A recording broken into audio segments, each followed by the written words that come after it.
Chapter 4. The Rabbit Sends in a Little Bill.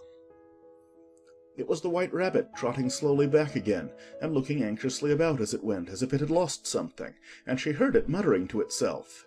The Duchess, oh my dear paws, oh my fur and whiskers! She'll get me executed, as sure as ferrets are ferrets. Where can I have dropped them, I wonder? Alice guessed in a moment that it was looking for the fan and the pair of white kid gloves, and she very good-naturedly began hunting about for them, but they were nowhere to be seen.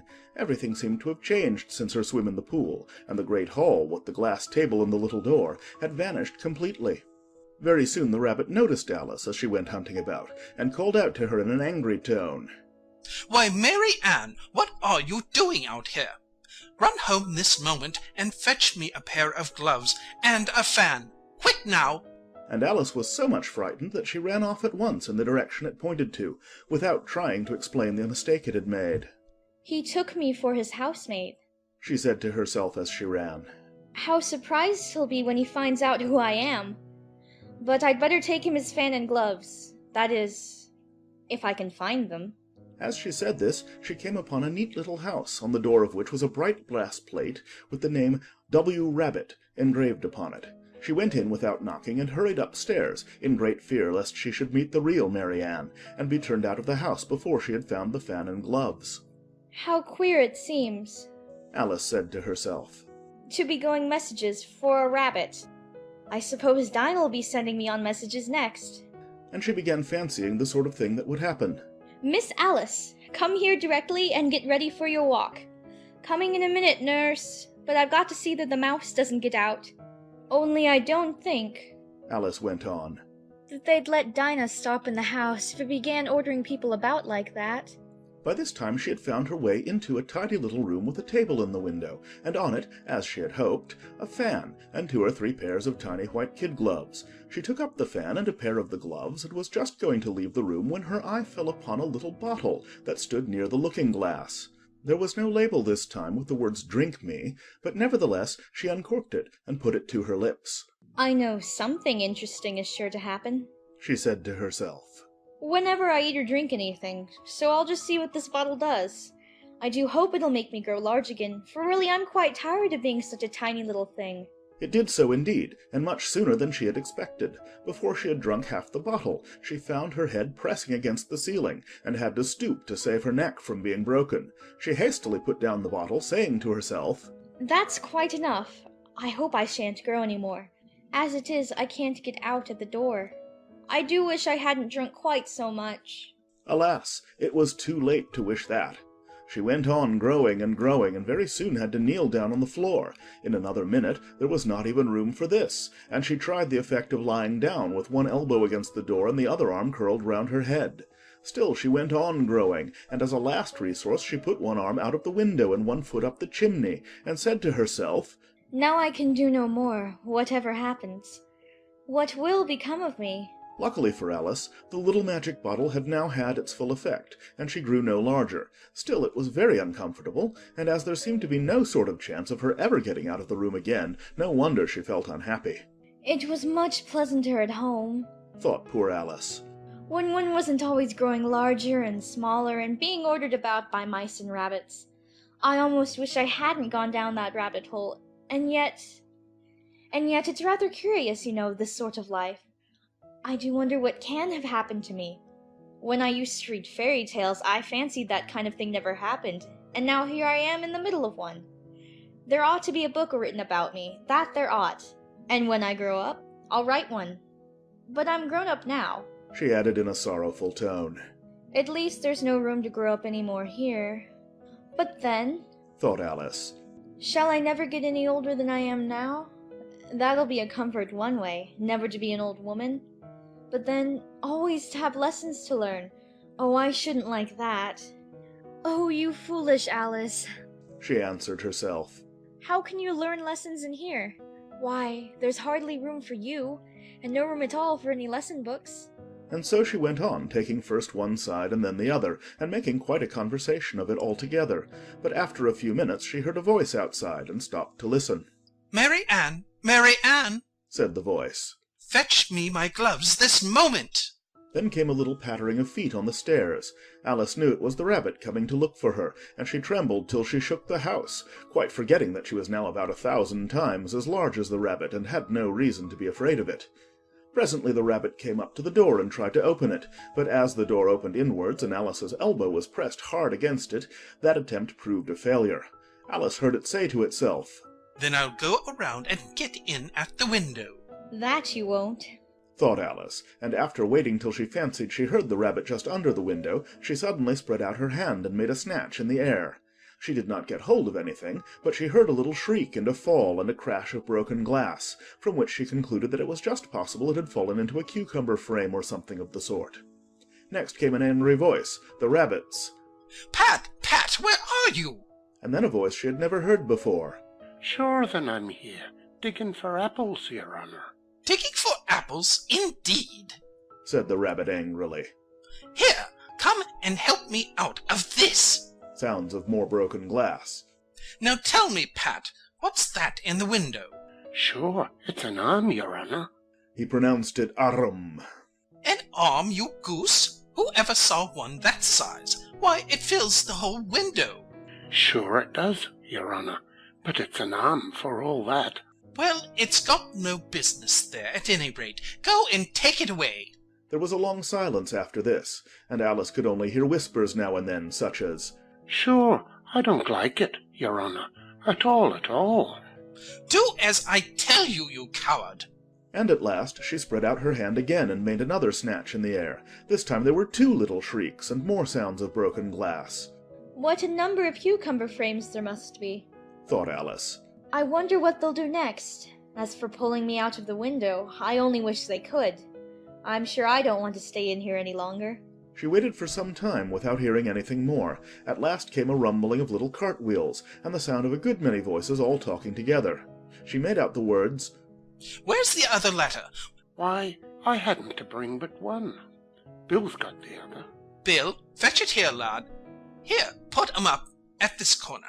No, tie 'em together first. They don't reach half high enough yet. "Oh, they'll do well enough. Don't be particular. Here, Bill, catch hold of this rope. Will the roof bear? Mind that loose slate. Oh, it's coming down. Heads below." a loud crash. "Now, who did that? It was Bill, I fancy. Who's to go down the chimney?" Nay, I shan't. You do it. That I won't then. "Bill's to go down." Here, Bill, the master says you're to go down the chimney. Oh, so Bill's got to come down the chimney, has he? Said Alice to herself. Shy, they seem to put everything upon Bill. I wouldn't be in Bill's place for a good deal. This fireplace is narrow, to be sure, but I think I can kick a little. She drew her foot as far down the chimney as she could, and waited till she heard a little animal, she couldn't guess of what sort it was, scratching and scrambling about in the chimney close above her. Then, saying to herself, This is Bill. she gave one sharp kick and waited to see what would happen next. The first thing she heard was a general chorus of, "There goes Bill!" then the rabbit's voice along. "Catch him, you by the hedge." Then silence, and then another confusion of voices. Hold up his head. Brandy now. Don't choke him. How was it, old fellow? What happened to you? Tell us all about it. Last came a little feeble squeaking voice. That's Bill. Thought Alice. Well, I hardly know. No more, thank ye. I'm better now. But I'm a good deal too flustered to tell you. All I know is something comes at me like a jack-in-a-box, and up I goes like a skyrocket. So you did, old fellow. Said the others. "We must burn the house down." Said the rabbit's voice, and Alice called out as loud as she could. If you do, I'll set Dinah at you. There was a dead silence instantly, and Alice thought to herself, I wonder what they will do next. If they had any sense, they'd take the roof off. After a minute or two, they began moving about again, and Alice heard the rabbit say, "A barrelful will do, to begin with." A barrow full of what? Thought Alice, but she had not long to doubt, for the next moment a shower of little pebbles came rattling in at the window, and some of them hit her in the face. I'll put a stop to this. She said to herself, and shouted out, You better not do that again. which produced another dead silence. Alice noticed with some surprise that the pebbles were all turning into little cakes as they lay on the floor, and a bright idea came into her head. If I eat one of these cakes... She thought, It's sure to make some change in my size, and as it can't possibly make me larger, it must make me smaller, I suppose. So she swallowed one of the cakes and was delighted to find that she began shrinking directly. As soon as she was small enough to get through the door, she ran out of the house, and found quite a crowd of little animals and birds waiting outside. The poor little lizard, Bill, was in the middle, being held up by 2 guinea pigs, who were giving it something out of a bottle. They all made a rush at Alice the moment she appeared, but she ran off as hard as she could, and soon found herself safe in a thick wood. The first thing I've got to do, Said Alice to herself as she wandered about in the wood. is to grow to my right size again, and the second thing is to find my way into that lovely garden. I think that will be the best plan. It sounded an excellent plan, no doubt, and very neatly and simply arranged. The only difficulty was that she had not the smallest idea how to set about it, and while she was peering about anxiously among the trees, a little sharp bark just over her head made her look up in a great hurry. An enormous puppy was looking down at her with large round eyes, and feebly stretching out one paw trying to touch her. Poor little thing. Said Alice in a coaxing tone, and she tried hard to whistle to it, but she was terribly frightened all the time at the thought that it might be hungry, in which case it would be very likely to eat her up in spite of all her coaxing. Hardly knowing what she did, she picked up a little bit of stick and held it out to the puppy, whereupon the puppy jumped into the air off all its feet at once with a yelp of delight, and rushed at the stick and made believe to worry it. Then Alice dodged behind a great thistle to keep herself from being run over, and the moment she appeared on the other side, the puppy made another rush at the stick, and tumbled head over heels in its hurry to get hold of it. Then Alice, thinking it was very like having a game of play with a cart horse, and expecting every moment to be trampled under its feet, ran round the thistle again.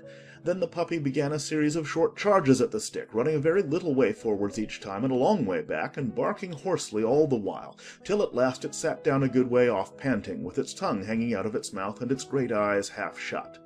This seemed to Alice a good opportunity for making her escape, so she set off at once and ran till she was quite tired and out of breath, and till the puppy's bark sounded quite faint in the distance. And yet what a dear little puppy it was. Said Alice as she leant against a buttercup to rest herself and fanned herself with one of the leaves. I should have liked teaching it tricks very much, if I'd only been the right size to do it. Oh dear, I'd nearly forgotten that I've got to grow up again. Let me see. How is it to be managed? I suppose I ought to eat or drink something or other, but the great question is, what? The great question certainly was, what? Alice looked all round her at the flowers and the blades of grass, but she did not see anything that looked like the right thing to eat or drink under the circumstances. There was a large mushroom growing near her, about the same height as herself, and when she had looked under it, and on both sides of it, and behind it, it occurred to her that she might as well look and see what was on the top of it. She stretched herself up on tiptoe and peeped over the edge of the mushroom, and her eyes immediately met those of a large caterpillar that was sitting on the top with its arms folded, quietly smoking a long hookah, and taking not the smallest notice of her or of anything else. End of chapter 4.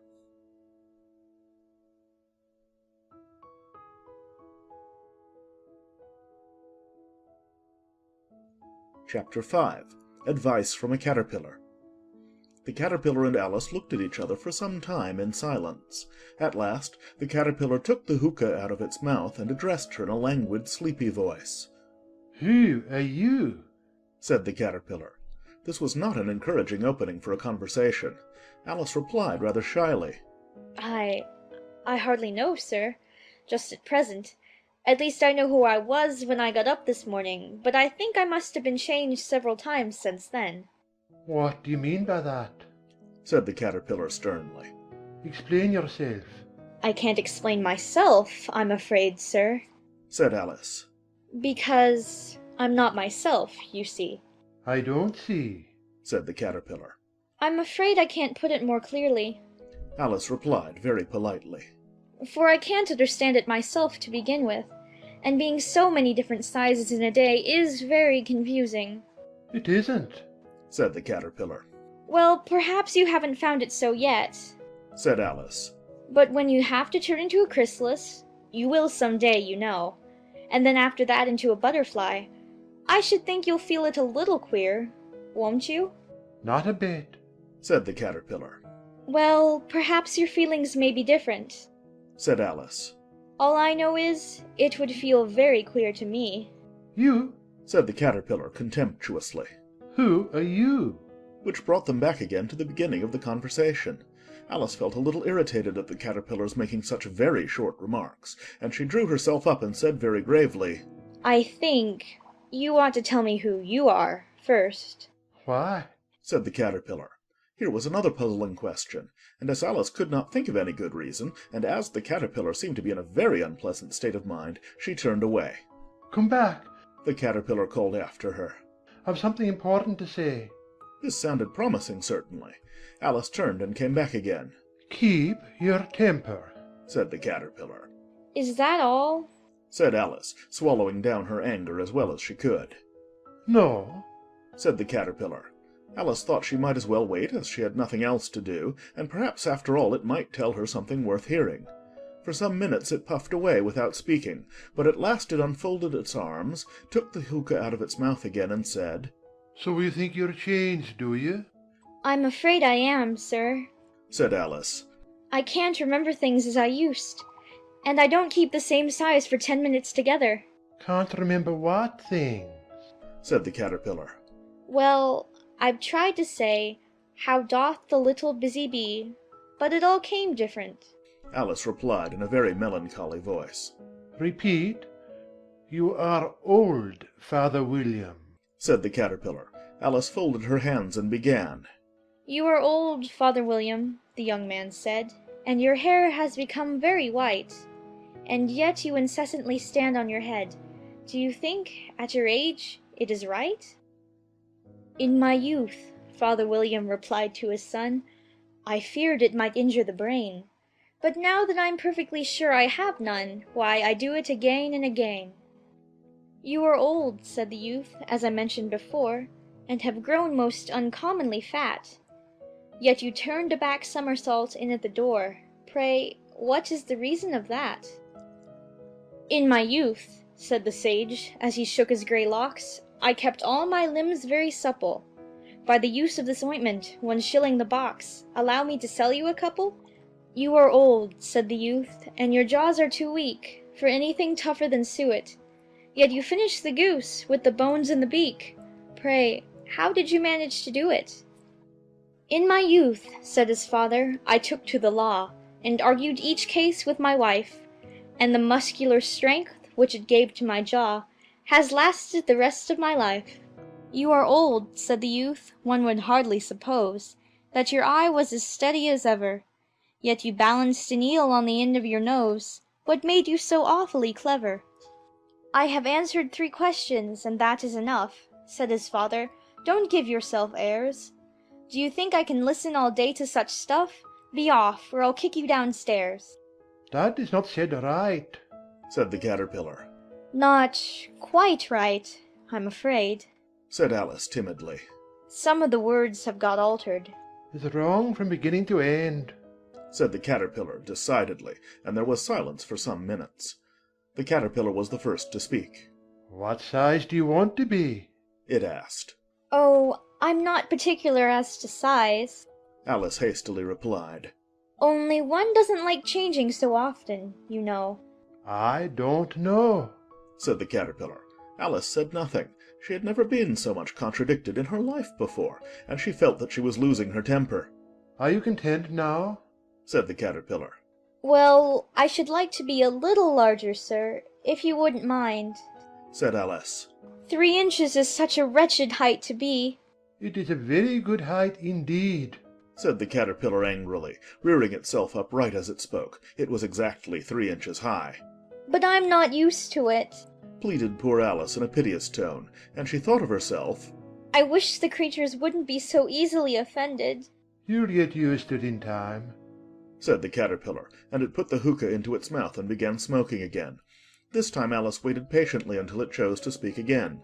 In a minute or two the caterpillar took the hookah out of its mouth and yawned once or twice and shook itself. Then it got down off the mushroom and crawled away in the grass, merely remarking as it went, One side will make you grow taller, and the other side will make you grow shorter. One side of what? The other side of what? thought Alice to herself. Of the mushroom, said the caterpillar, just as if she had asked it aloud, and in another moment it was out of sight. Alice remained looking thoughtfully at the mushroom for a minute, trying to make out which were the two sides of it, and as it was perfectly round, she found this a very difficult question. However, at last she stretched her arms round it as far as they would go, and broke off a bit of the edge with each hand. And now, which is which? She said to herself, and nibbled a little of the right-hand bit to try the effect. The next moment she felt a violent blow underneath her chin. It had struck her foot. She was a good deal frightened by this very sudden change, but she felt that there was no time to be lost, as she was shrinking rapidly, so she set to work at once to eat some of the other bit. Her chin was pressed so closely against her foot that there was hardly room to open her mouth, but she did it at last, and managed to swallow a morsel of the left-hand bit. Come, my head's free at last, said Alice in a tone of delight, which changed into alarm in another moment when she found that her shoulders were nowhere to be found. All she could see when she looked down was an immense length of neck, which seemed to rise like a stalk out of a sea of green leaves that lay far below her. What can all that green stuff be? Said Alice. And where have my shoulders got to? And oh, my poor hands, how is it I can't see you? She was moving them about as she spoke, but no result seemed to follow except a little shaking among the distant green leaves.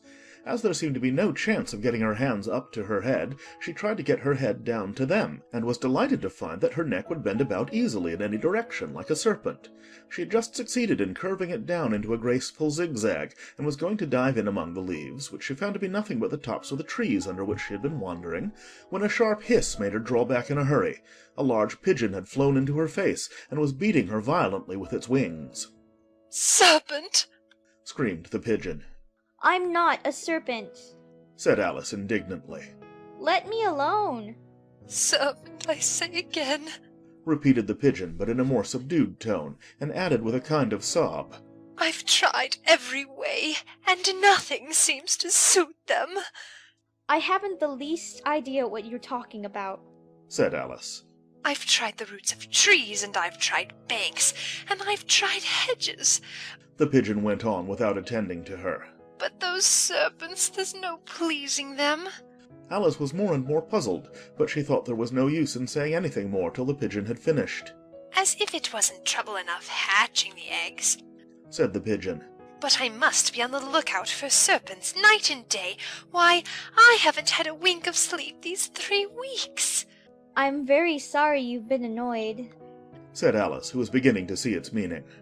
"And just as I'd taken the highest tree in the wood, Continued the pigeon, raising its voice to a shriek.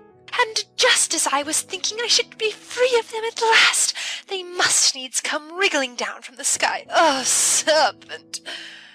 But I'm not a serpent, I tell you. Said Alice. I'm a...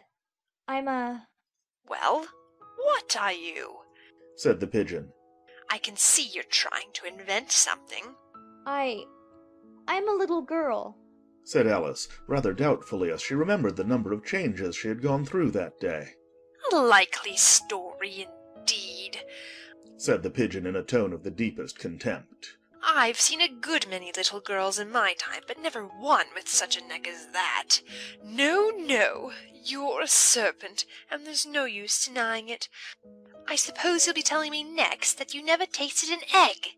I have tasted eggs, certainly.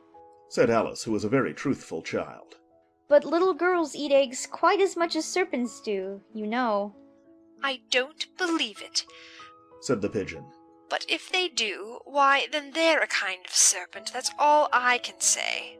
This was such a new idea to Alice that she was quite silent for a minute or two, which gave the pigeon the opportunity of adding, "You're looking for eggs, I know that well enough. And what does it matter to me whether you're a little girl or a serpent?" It matters a good deal to me. Said Alice hastily.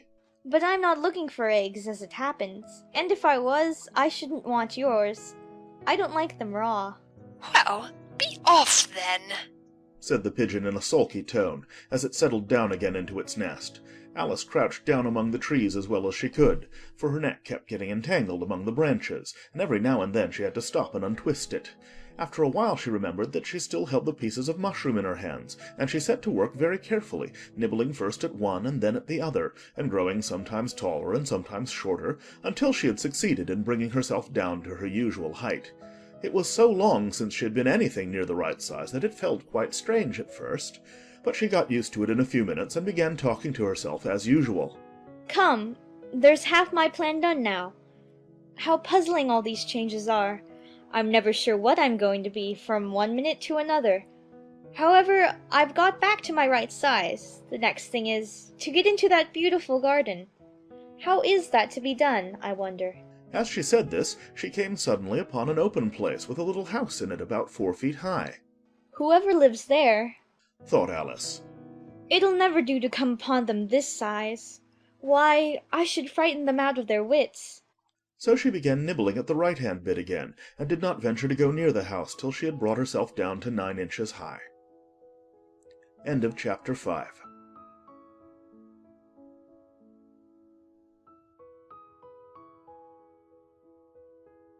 Chapter 6. Pig and Pepper. For a minute or two she stood looking at the house and wondering what to do next, when suddenly a footman in livery came running out of the wood. She considered him to be a footman because he was in livery. Otherwise, judging by his face only, she would have called him a fish, and rapped loudly at the door with his knuckles. It was opened by another footman in livery, with a round face and large eyes like a frog, and both footmen, Alice noticed, had powdered hair that curled all over their heads. She felt very curious to know what it was all about, and crept a little way out of the wood to listen. The fish footman began by producing from under his arm a great letter nearly as large as himself, and this he handed over to the other, saying in a solemn tone, For the Duchess, an invitation from the Queen to play croquet. The frog footman repeated in the same solemn tone, only changing the order of the words a little. From the Queen, an invitation for the Duchess to play croquet. Then they both bowed low, and their curls got entangled together. Alice laughed so much at this that she had to run back into the wood for fear of their hearing her, and when she next peeped out, the fish footman was gone, and the other was sitting on the ground near the door, staring stupidly up into the sky.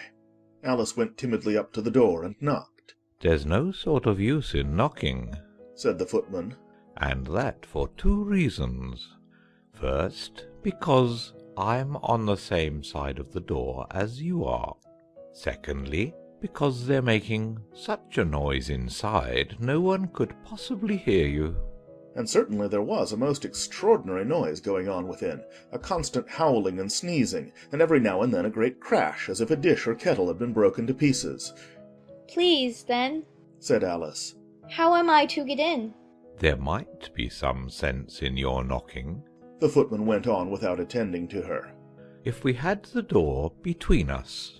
For instance, if you were inside, you might knock, and I could let you out, you know. He was looking up into the sky all the time he was speaking, and this Alice thought decidedly uncivil. But perhaps he can't help it. She said to herself. His eyes are so very nearly at the top of his head. But at any rate he might answer questions. How am I to get in? She repeated aloud. I shall sit here The footman remarked. till tomorrow.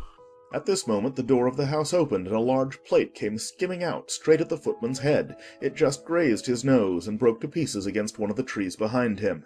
Or next day, maybe. The footman continued in the same tone, exactly as if nothing had happened. How am I to get in? Asked Alice again in a louder tone.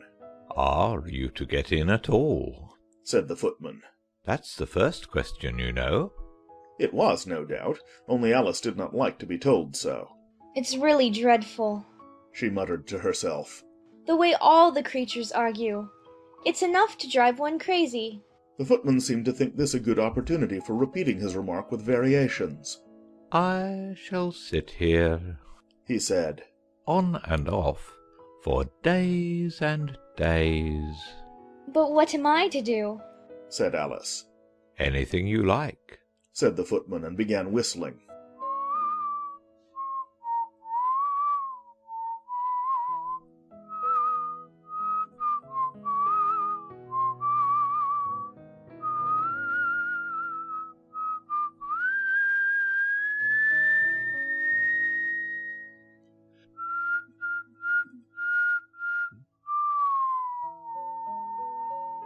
Oh, there's no use in talking to him. Said Alice desperately. He's perfectly idiotic. And she opened the door and went in. The door led right into a large kitchen, which was full of smoke from one end to the other. The Duchess was sitting on a three-legged stool in the middle, nursing a baby. The cook was leaning over the fire, stirring a large cauldron which seemed to be full of soup. There's certainly too much pepper in that soup. Alice said to herself, as well as she could, for sneezing. There was certainly too much of it in the air. Even the Duchess sneezed occasionally, and as for the baby, it was sneezing and howling alternately without a moment's pause. Chew!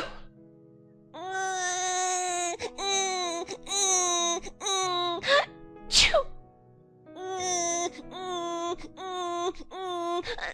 Chew! The only things in the kitchen that did not sneeze were the cook and a large cat which was sitting on the hearth and grinning from ear to ear. Please, would you tell me? Said Alice, a little timidly, for she was not quite sure whether it was good manners for her to speak first. Why your cat grins like that? Phew! It's a Cheshire cat. Said the Duchess. And that's why. Pig! She said the last word with such sudden violence that Alice quite jumped. But she saw in another moment that it was addressed to the baby and not to her, so she took courage and went on again. I didn't know that Cheshire cats always grinned. In fact, I didn't know that cats could grin. Phew! They all can. Said the Duchess. And most of 'em do. Phew! I don't know of any that do. Alice said very politely, feeling quite pleased to have got into a conversation. You don't know much. Said the Duchess. And that's a fact. Phew! Alice did not at all like the tone of this remark, and thought it would be as well to introduce some other subject of conversation. While she was trying to fix on one, the cook took the cauldron of soup off the fire and at once set to work throwing everything within her reach at the Duchess and the baby. The fire-irons came first, then followed a shower of saucepans, plates, and dishes. The Duchess took no notice of them even when they hit her, and the baby was howling so much already that it was quite impossible to say whether the blows hurt it or not. Oh, please mind what you're doing. Cried Alice, jumping up and down in an agony of terror. Oh, there goes his precious nose. As an unusually large saucepan flew close by it and very nearly carried it off. If everybody minded their own business, The Duchess said in a hoarse growl. the world would go round a deal faster than it does. Which would not be an advantage. Said Alice, who felt very glad to get an opportunity of showing off a little of her knowledge. Just think of what work it would make with the day and night. You see, the Earth takes 24 hours to turn round on its axis. Talking of axes, Said the Duchess. chop off her head. Phew! Alice glanced rather anxiously at the cook to see if she meant to take the hint, but the cook was busily stirring the soup and seemed not to be listening, so she went on again. 24 hours, I think.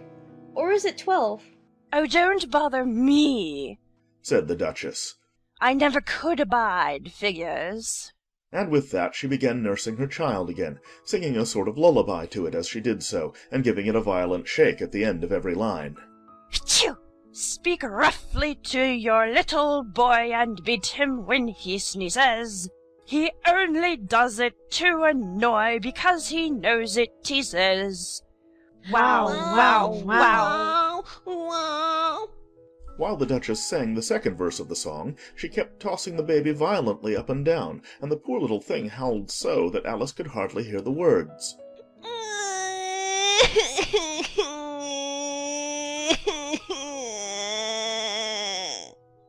I speak severely to my boy, I beat him when he sneezes, for he can thoroughly enjoy the pepper when he pleases. Wow, wow, wow. Wow. Here, you may nurse it a bit if you like. The Duchess said to Alice, flinging the baby at her as she spoke. I must go and get ready to play croquet with the Queen. Phew! And she hurried out of the room. The cook threw a frying pan after her as she went out, but it just missed her. Alice caught the baby with some difficulty, as it was a queer-shaped little creature and held out its arms and legs in all directions. Just like a starfish. Thought Alice. The poor little thing was snorting like a steam engine when she caught it. and kept doubling itself up and straightening itself out again, so that altogether, for the first minute or two, it was as much as she could do to hold it. As soon as she had made out the proper way of nursing it, which was to twist it up into a sort of knot and then keep tight hold of its right ear and left foot so as to prevent its undoing itself, she carried it out into the open air. If I don't take this child away with me, thought Alice. they're sure to kill it in a day or two. Wouldn't it be murder to leave it behind? She said the last words out loud, and the little thing grunted in reply. It had left off sneezing by this time. Don't grunt, said Alice. That's not at all a proper way of expressing yourself. The baby grunted again, and Alice looked very anxiously into its face to see what was the matter with it. There could be no doubt that it had a very turn-up nose, much more like a snout than a real nose. Also, its eyes were getting extremely small for a baby. Altogether, Alice did not like the look of the thing at all. But perhaps it was only sobbing, she thought, and looked into its eyes again to see if there were any tears. No, there were no tears. If you're going to turn into a pig, my dear, said Alice seriously, I'll have nothing more to do with you. Mind now. The poor little thing sobbed again, or grunted. It was impossible to say which. And they went on for some while in silence. Alice was just beginning to think to herself, Now, what am I to do with this creature when I get it home? When it grunted again, so violently that she looked down into its face in some alarm. This time there could be no mistake about it. It was neither more nor less than a pig, and she felt that it would be quite absurd for her to carry it further. So she set the little creature down and felt quite relieved to see it trot away quietly into the wood. If it had grown up, she said to herself, it would have made a dreadfully ugly child. But it makes a rather handsome pig, I think. And she began thinking over other children she knew who might do very well as pigs, and was just saying to herself, if one only knew the right way to change them, when she was a little startled by seeing the Cheshire Cat sitting on the bough of a tree a few yards off. The cat only grinned when it saw Alice. It looked good-natured, she thought. Still, it had very long claws and a great many teeth, so she felt that it ought to be treated with respect. Cheshire Puss, she began rather timidly, as she did not at all know whether it would like the name. However, it only grinned a little wider. Come, it's pleased so far, thought Alice, and she went on. Would you tell me, please, which way I ought to go from here? That depends a good deal on where you want to get to, said the cat. I don't much care where, said Alice. Then it doesn't matter which way you go, said the cat. So long as I get somewhere, Alice added as an explanation. Oh, you're sure to do that, said the cat. If you only walk long enough. Alice felt that this could not be denied, so she tried another question. What sort of people live about here? In that direction, the cat said, waving its right paw round, lives a hatter, and in that direction, waving the other paw, lives a March hare. Visit either you like, they're both mad.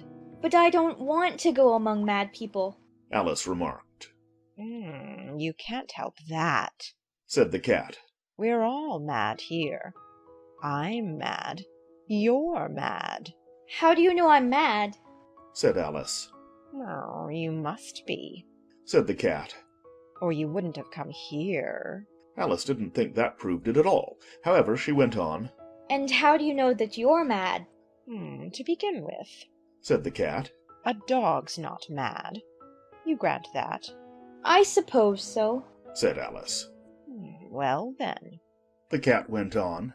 You see, a dog growls when it's angry and wags its tail when it's pleased. Now I growl when I'm pleased and wag my tail when I'm angry. Therefore, I'm mad. I call it purring, not growling, said Alice. Call it what you like, said the cat. Do you play croquet with the Queen today? I should like it very much, said Alice. But I haven't been invited yet. You'll see me there, said the cat, and vanished. Alice was not much surprised at this. She was getting so used to queer things happening. While she was looking at the place where it had been, it suddenly appeared again. By the by, what became of the baby? said the cat. I'd nearly forgotten to ask. It turned into a pig, Alice quietly said, just as if it had come back in a natural way. I thought it would, said the cat, and vanished again. Alice waited a little, half expecting to see it again, but it did not appear, and after a minute or two she walked on in the direction in which the March Hare was said to live. I've seen hatters before, she said to herself. The March Hare will be much the most interesting, and perhaps as this is May, it won't be raving mad. At least not so mad as it was in March. As she said this, she looked up, and there was the cat again, sitting on a branch of a tree. Did you say pig or fig? said the cat. I said pig, replied Alice. And I wish you wouldn't keep appearing and vanishing so suddenly. You make one quite giddy. All right, said the cat, and this time it vanished quite slowly, beginning with the end of the tail and ending with the grin, which remained some time after the rest of it had gone. Well, I've often seen a cat without a grin, thought Alice. But a grin without a cat? It's the most curious thing I ever saw in my life. She had not gone much farther before she came in sight of the house of the March Hare. She thought it must be the right house, because the chimneys were shaped like ears, and the roof was thatched with fur. It was so large a house that she did not like to go nearer till she had nibbled some more of the left-hand bit of mushroom and raised herself to about 2 feet high. Even then she walked up towards it rather timidly, saying to herself, Suppose it should be raving mad after all. I almost wish I'd gone to see the Hatter instead. End of chapter 6.